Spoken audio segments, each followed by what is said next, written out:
السلام علیکم، آپ دیکھ رہے ہیں city 11 news Pakistan S T خبر شامل کرتے ہیں نوشیرہ وادی سون سے ہمارے نمائندہ ملک زاہد فاروق اوان کی رپورٹ کے مطابق ملک بھر کی طرح نوشیرہ وادی سون میں بھی حضور نبی کریم صلی اللہ علیہ وآلہ وسلم کا جشن ولادت کی خوشی میں مختلف مذہبی تنظیموں کی جانب سے ریلیاں نکالی گئی۔ نوشیرہ سے پیر ظفر حسین شاہ کی قیادت میں اور وادی سون کے چھوٹے بڑے علاقوں سے جلوس آستانہ عالیہ مکان شریف پہنچے، جہاں مرکزی جلوس صاحبزادہ پیر محمد جاوید حامد عزیز کی قیادت میں تکبیر چوک پہنچا۔ عرفان مارٹن اور دیگر اہلکاروں نے شرکا جلوس کا استقبال پھولوں کی پتیاں نچھاور کر کے کیا۔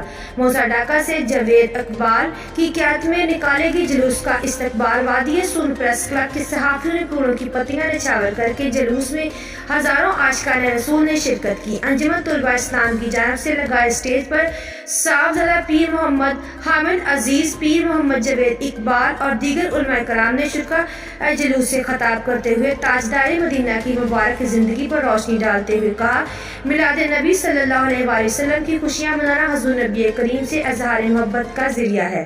حضرت محمد صلی اللہ علیہ وآلہ وسلم کی سیرت بلا شک پوری انسانیت کے لیے دنیا اور آخرت کی کامیابی کا ذریعہ ہے۔ کسی بھی ناخوشگوار واقعے سے نپٹنے کے لیے ایس ایچ او عمران سعید کی نگرانی میں پولیس کی بھاری نفری تعینات کی۔ مزید خبروں کے لیے دیکھتے رہیے city 11 news Pakistan HD D.